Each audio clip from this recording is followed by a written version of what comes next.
жашың канчада? 22. 22 жаштасың. Сен эпилепсия деген диагноз менен страдать этип атасың. Ошону жабыркап атам, памятым жакшы болбой атат деп атасың да.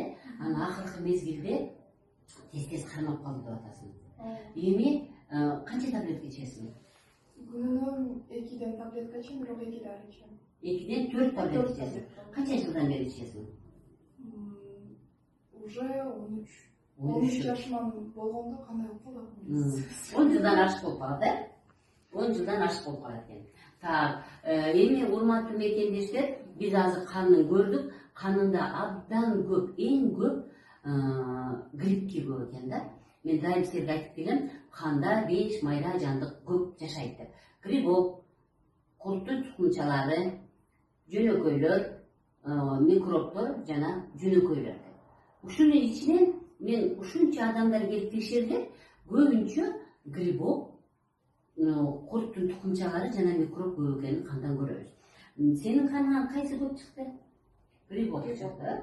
Апаң айтты, что грибок көп чыкты деди. Андан тышкардагы аябай эритроциттер бири-бирине жабышып, кан аябай коюу экен деп айтты. Эми мен эмнени айтайын деп атам, урматтуу мекендештер. Мен азыр апасы менен сүйлөштүк да. Апасы айтат, төрөлгөн күндөн баштап эле дейт. Төрөлгөн күндөн баштап эле ичи качуу дейт да. Ичи качуу, анан ошо 3 күн болуп кетти дегенде анан эптеп бир нерселерди берип атып, антип атып, мынтип атып. Ушу мен билгенден төрөгөндөн баштап кызымдын ичи качы эле деп атат. Демек, биринчиден, азыр сураганымда 2 бутун муздайт дейт. Мына дайым айтып келем, значит 2 бутун муздады деген сөз, ички ичеги менен жоон ичеги узарып, малый тазга түшүп калгандагы бедренный артерия деп коет. Киндиктин жанынан 2 бутка бөлүнүп кеткен кан тамырды кысып койгон үчүн бутка жакшы кан барбайт дагы, вечно бут муздак деп айтышат адамдарчы. Анан эпилепсиясы 13 жашынан башталды. Эми эпилепсияны, конечно, биздин невропатологдор ар түрдүү версияларды, ар түрдүү себептерди айтып, ушундайынан эпилепсия болуп атасың деп айтышат. Бирок биз айтат элек, мына мен ушул немени пациентканы эмне үчүн мен суранып атам? Туулгандан баштап ич каткан. Туулгандан баштап кандын ичи таза эмес. Туулгандан баштап ичегилердин ичинде грибоктор көп болгон, микроорганизм көп болгон, ичеги ылдыйга түшүп калган. Ал мээге кеткен кан тамырдын өзгөрүүсүнө алып келген. Анан мен азыр текшергенде сразу эле апасына да көрсөттүм, мынтип түз тургузуп, адамды түз тургузуп дем алдырганда адамдын акырегинен да билинип калат да. Мына бул жактын кайсы жагың өйдө көтөрүлүп турат? Сол жагы. Сол жагы өйдө көтөрүлүп турат. Анан мен айттым, мунун дедим сол жактагы ичегиси көбүрөөк узарып кеткен дедим. Жаттык, текшердик, действительно сол жактагы ичеги көбүрөөк узарып кеткен. Анан өзү айтып калды, апасы айтып калды, ооба эже биз деди башын текшертилгенде сол жактагы мээринин кан тамырлары көбүрөөк өзгөргөн, ичкирген деп берген деп айтты да, көрдүңөрбү? Демек, адамды ооруга келүүсү бул адамдын ички органдарынын туура эмес жайгашып калышынан, ошол органдардын кызарып шишип кетишинен экен, ал барып туруп кан тамырды кысып калат экен. Ал кан тамыр болсо бирөөнүн бутун кысып калат экен, бирөөнүн бөйрөгө кеткен кан тамырын кысып калат экен. А бул случайда мээге кеткен кан тамырлар ичкерип кетиптир дагы. Эпилепсия деген ошо симптом, эпилепсия деген оору коюлуптур. Демек, албетте биз ооруну 10 күндө жакшы кылып жүрсөк, анда биз аферист болуп калабыз, анда биз жалганчы болуп калабыз, анда биз натуралдык ыкма менен дарылаган врачтарында биз жалганчы болуп калабыз. 10 күндө биз эмне кылабыз? 10 күндө биз бул жакты кантип өзүнө өзү беш бөлүгүн жасаш керек, кантип ичегини тазалайбыз, канткенде биз пневмоакиндин методу менен кан тазалайбыз, оксигенотерапия, перекс водород менен, канткенде биз ичегинин ичинде курттарды түшүрөбүз. Анан эң сонун биздин лимфа массажы менен висцерал массажды жасайбыз. Кудай буйрса, мына азыр абдан жакшы айттым, абдан түшүндү. Мен ошонун баарын колдоном деп атат. Көрөбүз, урматтуу мекендештер, жасайбыз, кылабыз. Кудай таалам деле себебин жаса деген.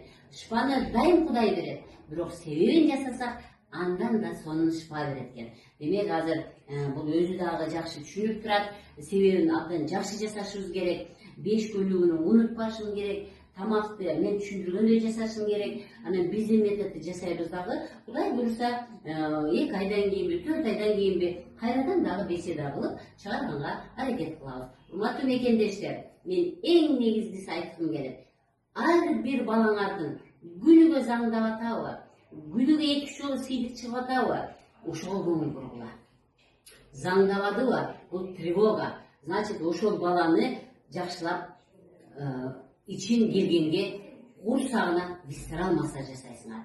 Анан дагы бир нерсе айтып кетейин. Апасы айтты, эже деди, ушу менде окшойт. Ушу менин ичимде жатканда эле ушу кызым ушундай бир ушу микробдорду алып алган окшойт деп жакшы логический ответ айтты да. Ооба, кыргыз эли мынтип айткан. Ооруп атам десе, ай төрө каным тазаланат деген. Демек, адамдын ичиндеги ичегиде жашап аткан грибок болобу, микроб болобу деген 5 организмди биз төрөгөндө киндик аркылуу балага өткөрүп беребиз. Онду төрөгөн энелер абдан жакшы жүрүшкөн. Демек, ар бир төрөгөндө ичибизде көбөйүп кеткен микроорганизмди берип, каныбыз тазалана берген экен да. Бирок эң туура эмеси ошо төрөгөн баланын күнүгө ичин иштетип, өтүн чыгарганыбызда ага бизден өткөн микробдор өспөй калмак да. Ана жашабай калмак балдарыбызда. Биз ошону билген эмеспиз да. Значит, төрөлдүбү? Күнүгө ошону ичпей иштешибиз керек экен да. Ошонун ичегилерин, ошонун өтүн чыгарышыбыз керек экен да. Уйку безин жакшы иштеген чыгарышыбыз керек экен да. Ошондо биздин балдарыбыз ооруга чалдыкпай калмак экен. Демек, эне менен атанын парзы бала төрөлдүбү? Сен анын кандай тамак жеп атат? Туура тамактанып атабы? Же колаларды ичип, же көрүнгөн фастфудтарды жеп атабы? Күнүгө заңдап атабы? Күнүгө сыйдык чыгып атабы? Мына ошону карап турушубуз керек экен. Баланы 12-13 жашка чейин чечиндиргиле, терең дем алдыргыла, демди чыгарып тургула. Көкүрөктөрү кандай өсүп атат? Бирөөнүн көкүрөгү бир жак далбыш көтөрүлүп кетти, же бирөөнүн далсылды ичип кетти, же башы кыйшыйып калдыбы, бир жак бети кыйшыйып турабы, өзгөрүп турабы? Ушунун баарын карап туруш бул эне менен атада. Адамдын ооруп калуусуна эне менен ата көбүрөөк көңүл буруш керек. Демек, урматтуу мекендештер, эне менен атага көбүрөөк приказ берет элем. Балдарды карагыла, аны төрөп койбой чоңое берет деп эле айтканын алып бербестен биз анын ден соолугуна карашыбыз керек экен. Урматтуу мекендештер, катуу айтсам капа болбойсуздар. Бул деген ден соолук, ар бир кыргызстандыктардын балдары таза болсо, Кыргызстаныбыз гүлдөгөн мамлекет болот. Мен сиздерге ден соолук каалайм.